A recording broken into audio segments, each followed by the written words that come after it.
everyone. Thank you so much for tuning in. I'm Jackie at Jack Live. Today, we have some dynamic women. The topic of discussion is going to be college, education from all different phases. The first person as my guest is Dr. Sherry Smith. She has multiple degrees. Her 5th degree, she obtained it 3 years ago, and it was her doctorate. So I'm going to bring on Dr. Sherry. Hello, Miss Jackie. I feel so honored to be here today. Thank you. Likewise, you're on vacation and you've taken time out to find a quiet room. So thank you so much for joining. I appreciate it so much. Yes. So, like I mentioned, Dr. Sherry Smith, 5 degrees. Oh, yes. My mother was an educator. Education was instilled in me. And once I started, I just wanted more. What phase in life did Dr. Smith start college? I started straight from high school. And I was a single parent. I was a teenage parent. So that was another, at the time, what seemed like an obstacle. But for me, my daughter ended up being one of my greatest blessings. Tell us a little bit about where these degrees are held. I have 2 associate degrees. One is in business, one is in computer science.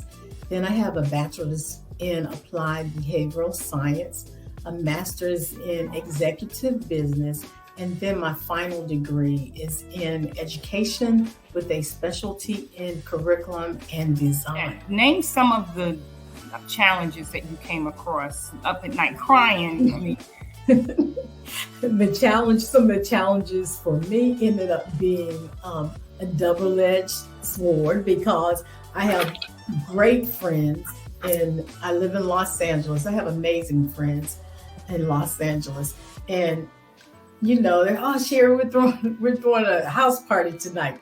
Are you coming? I'm thinking, man, I need to work on this dissertation. And I would end up at the house party, and when I really should have been home. So there were plenty of times like that. I'm in LA. The beach is right around the corner from my house. I go out to the beach, take my work with me. How conducive can you be in doing some homework on the beach? Wow. When it's 85 degrees outside. So again, for me, I made things, and I'm a world traveler. I love traveling. And I would pack my books up to go to Paris with me. But how conducive is that? So I really did myself a disservice in so many ways by still continuing to live the non-academic life while pursuing my final degree. And I remember every one of our instructors discouraged us because they were saying how hard the road and the journey could be. Wow. But once I got into the program, and it took me years to finish, I can relate to what they were saying. It's really not a minor undertaking. Wow. It took years to get that doctorate. I was like, man, I don't really want to finish this degree. Why did I even start it? But I felt compelled, because at this point, it's like all my friends, when are you going to finish, Dr. Sherry? So I heard Dr. Sherry before I was anywhere near it, and pressure from thinking, okay, you have your younger generation of relatives looking at you. Well, Sherry started on her doctorate. She never even finished it. Sherry, you're so close. You paid all this money. You got to do this. So here I am, Dr. Sherry, finally. Now, I wanted to ask you if there's something you might want to share. Well, I love riding my Harley motorcycle. So many people. Really? So you're a Harley rider? I am a Harley babe. I've been riding for probably about 10 years. I'm also a published article, and I wrote a children's book that hit almost #1 on Amazon. It's called My Mystical Magical Shrinking Hair, because my niece, one of my god nieces, when she was almost 10, she said, Aunt Sherry, I hate my natural hair. It's horrible. I was like, oh my God, are you serious? So I flipped the story and like, hey, how many people, when you wash your hair, she talks about how, I look like a lion when it's all out. Right. But my very first book, and it's still available on Amazon, is called Bedroom Pleasures. 40 ways men succeed in bed. So I always get looks and stares from that. And I think I know the subject of my next webcast. I think I know this. I think I know what that topic is going to be. So, everyone, viewers, we will have Dr. Sherry Smith back on with a different topic. What else has Dr. Smith accomplished? And I've done a few commercials on TV. I was just in a commercial for the Jennifer Hudson played Aretha Franklin. So yeah, just love living life. Yes, I love it. Now, as if the doctor wasn't enough, it's amazing all that you're doing. You are a true example of a person who lives life to the fullest. What else do you have up and coming? What are you seeing in the near future? Well, a few years ago, I wrote and performed a one-woman show called The Calypso Girl. It's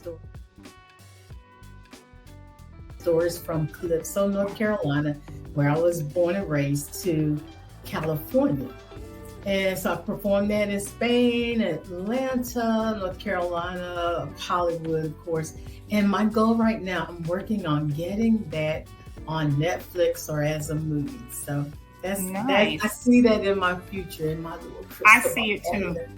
Well, please, I would love for you to keep me abreast that you have going on, whatever you're doing, because I would love to have you back on to discuss things that you have going on in your life. Dr. Sherry Williams, thank you so much for sharing your story, who you are, and a little about what you do.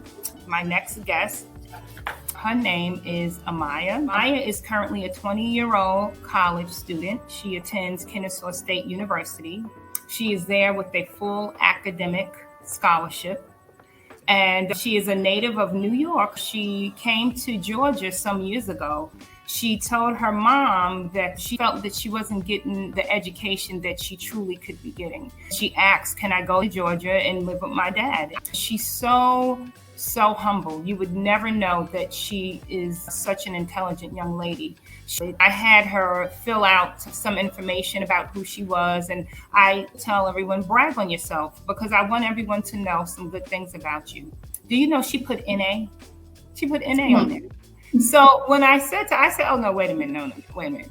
I had to call her because I knew some of the things. When she was in junior high school, they literally pulled her class because the local Channel 12 News was there and they wanted to do an interview, and the school chose her. She had no time to prep. Now here she is with these news cameras in front of her face, and she's doing an interview. And she was speaking about their school. They had lost, I forgot what it was called, but the state was in control of their academics. The school wasn't doing that great. They were just released from like a probation, it sounds like. And she was the one that spoke on behalf of that. She maintained the Honor Society all throughout high school. So I'm going to bring on Amaya. And Amaya is here. Hi, Amaya. Thank you so much. So how are things going with you there in Kennesaw State? And what is your major? I'm English education. Nice. Very nice. Very nice.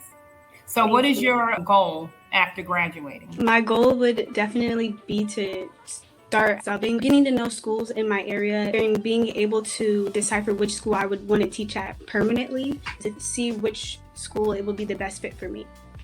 What type of environment do you want to be in?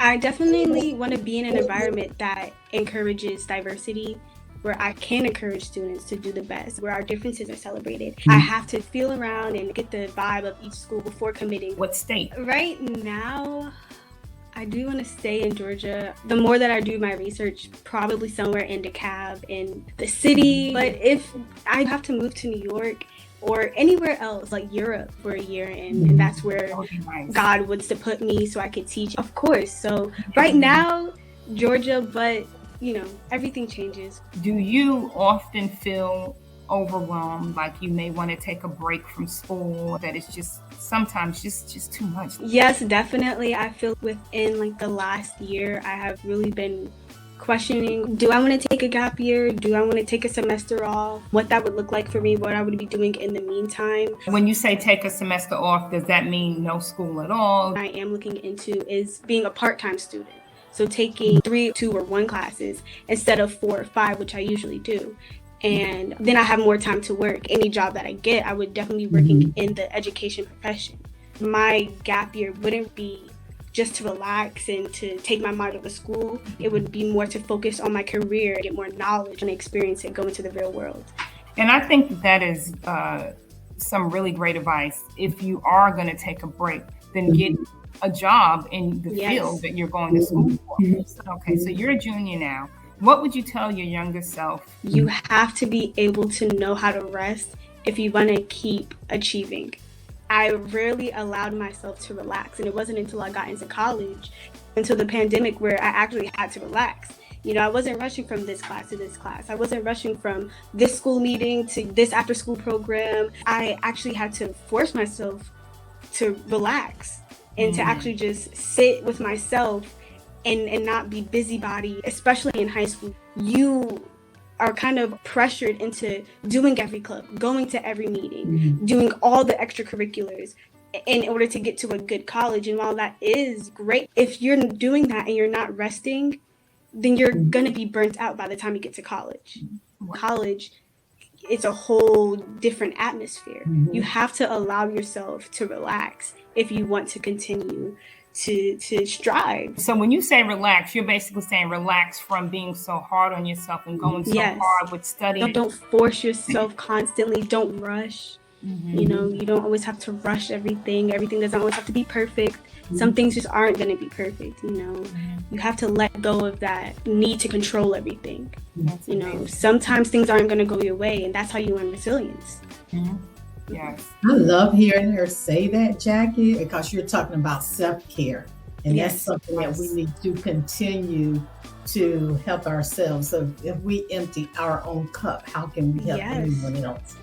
Something I really admire about you is that Jackie came on with your intro saying that you had a full ride. Man, there's nothing like not having to worry about school finances. I hate to say it, but I am still paying off student loans. There's so many grants and different ways to get money out there.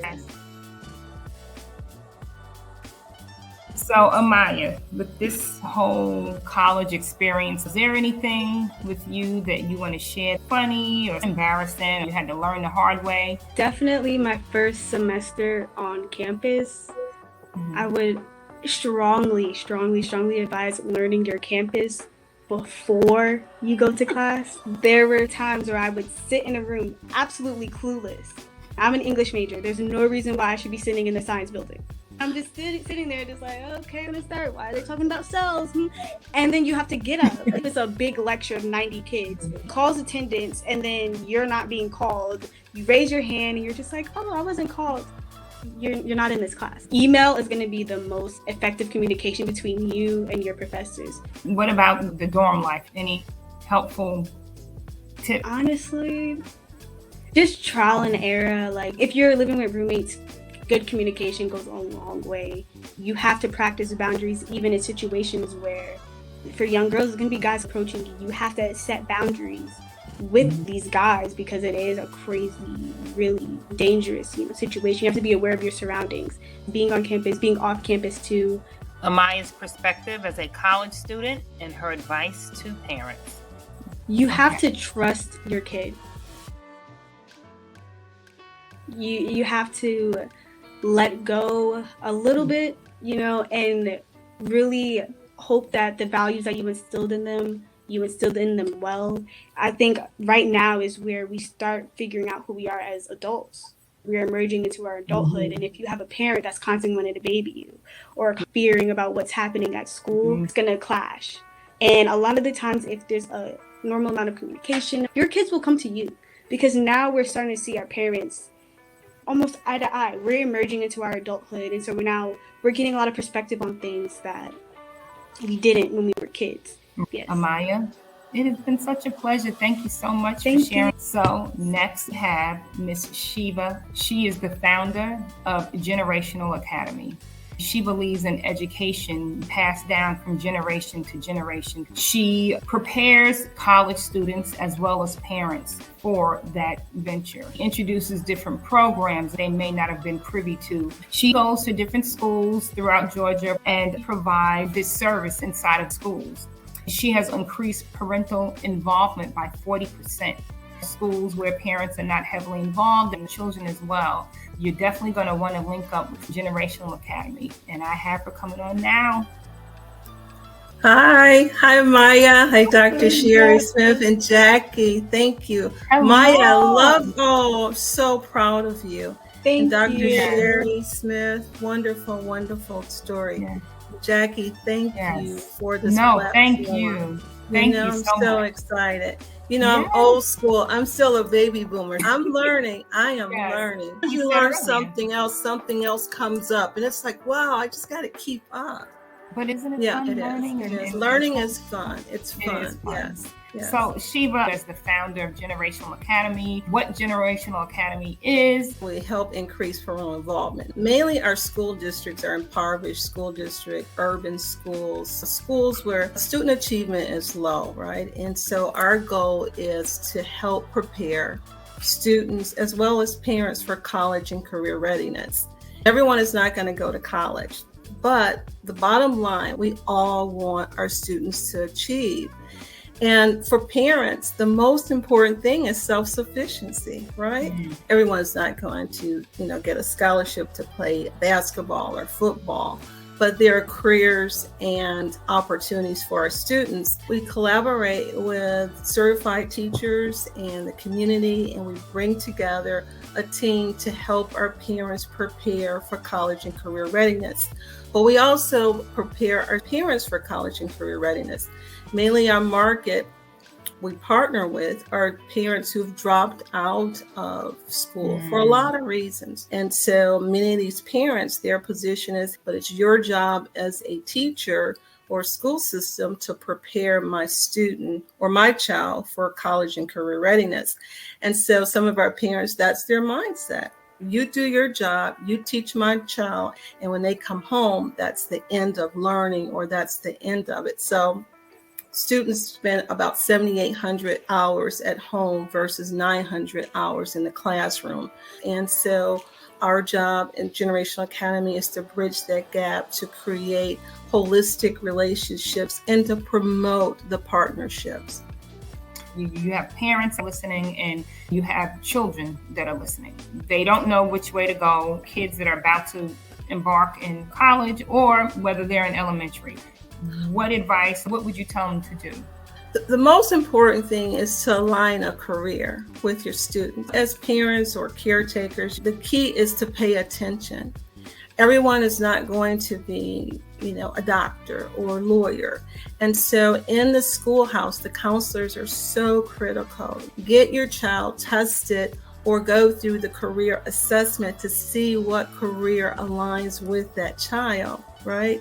Mm-hmm. And then based on those social questions, there's going to be a list of careers that's going to be listed. You can help your student job shadow. The child is more invested in that career now because this is something that inspires the child. We, as that parent or caretaker, pay very close attention. Our children will tell us exactly some of the things that will interest them. Okay. Our job is to help solidify and to nurture that passion. We bridge the gap. We bring in involvement. We bring in the community, whether it's a parent, whether it's businesses. There's a school that may only have 1% of parents participating. We come up with a marketing concept that's innovative, that help parents to come in. Okay. Oh, wow. That's amazing. Yes. What about single parent homes, right? And sometimes that single parent may work more than one job. They don't have the time to go to PTA classes, to really sit and speak to the teachers. Yeah, so, as neighbors, we piggyback, you get together in your tribe. We've recruited parents to get in parent groups, parent clubs. So if one parent can't, the other one can't, or a grandparent, or aunt or uncle. What I like to say is just think about at age 26, 27, they're on your couch and they can't get a job. They can't thrive in life because they're not sufficient. So when you think, begin with the end in mind. And the end in mind get out your house. It's self-sufficiency. And it's different for everyone. What would you tell students or children? Do not compare yourself. Everyone is individual. Everyone has different gifts and uniqueness. So that's what I would say. Sometimes kids feel too that their gift is so small that it's not worth even exploring. Absolutely. You know. Absolutely. Well, Miss Shiva, it's been wonderful speaking to you and learning about Generational Academy. Thank you for all that your company does and pouring back into our children. Generational Academy across all of the platforms, they are here to help you. Make sure you reach out, college readiness, because it can be scary if you don't know. For more information, contact Generational Academy. Last but not least, she is a professor. Professor Vivian, and I'm going to bring her on now. Good evening. Good evening. Hey. What an honor to be on this platform with such amazing people. Yes. Oh, such an honor to listen to your wisdom at such a young age. Thank you. Getting to know Professor Vivian. Introduce yourself and just give a background about what got you started wanting to be a professor and what that walk looked like for you. Yeah, so starting with the end in mind, Shiva, I share the space of being a baby boomer. So in Dr. Sherry, I share so many spaces. Occupying the room as a professor, it didn't start that way. I grew up extremely poor, and for me, I was raised by two people who had no formal education, but drilled in us that education is power, and we had no other choice. I was a first generational everything. I went to school by way of military and wanted to not be poor anymore. So I thought I was going to be a lawyer. And, you know, Amaya, you're absolutely right. God has a plan for us. He also has a sense of humor. I wanted to be a lawyer, but I became a counselor. I am a foundational social worker and therapist. I have over 20 years of private practice and social work. I began teaching in Michigan as an adjunct professor in Michigan. Once moved here, started doing the same thing, started doing social work practice and private practice. I now teach in the social work department with graduate students, and it's been a privilege. It's a passion. I get the opportunity, rarely though, Amaya, I will be honest, that I meet an undergraduate student with your kind of wisdom and focus. I won't say missed, because I believe everything that does not happen was not meant to happen in that space.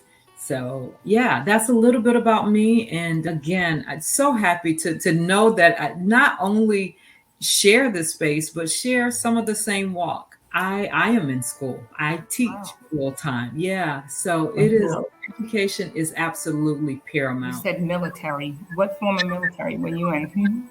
So Jackie, I was not a soldier. I did 7 years in the Army. So it did pay for schooling. I was in the Army. I was in Army Reserves, and I did 7 years. That's many people's goals. So that's great. I honor my country. I love my country, and I'm grateful. I heard Dr. Sherry talk about student loans, and I say, you know, education is paramount, but there's opportunities to do things that you really may not connect to forever, but it's a means to an end.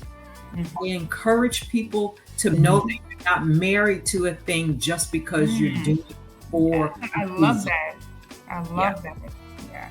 Change, it's okay to change and change your mind and change how you do it. Yeah. We've learned in this season, pivoting is a really strong suit for us. So to learn to pivot, I thought I would never want to hear some of those military terms. Pivot is a military term, left, right, left, and all of that. It's a strength. And I think young people really should hold on and recognize there's nothing wrong with making a pivot to change the direction. It's okay. It is okay. I love that. Professor, what misconceptions are there about professors? What some of the misconceptions that we hear? My students, every year, they come in my classroom and you can tell they're just tight. I teach graduate students. They'll tell you, I thought you were going to be so mean. I read your bio. I thought you were going to be so hard. And I always have these icebreakers and to just break their walls down to recognize that learning is not about being rigid. It is not about following the syllabus. I always tell them it is a guideline. It is not the Bible. So that is one of the misconceptions. I think to come in with an open mind and recognize your professor wants to support you. Amazing. Yeah, and it's really true, Jackie. I really want to say that, especially for those marginalized people, for those first gen people, for those students who, like me, that came in as dealing with that imposter syndrome. Like, I don't know that I can do this and I can't share my story. I want to encourage them to know that share your story is powerful. No one's like you. But what advice would you want to give to a college student fresh coming in to school? I think, I think it will be in line with Shiva. Don't compare yourself, but to own your story, to own your space. So many times we come in with the thought, if I can be this,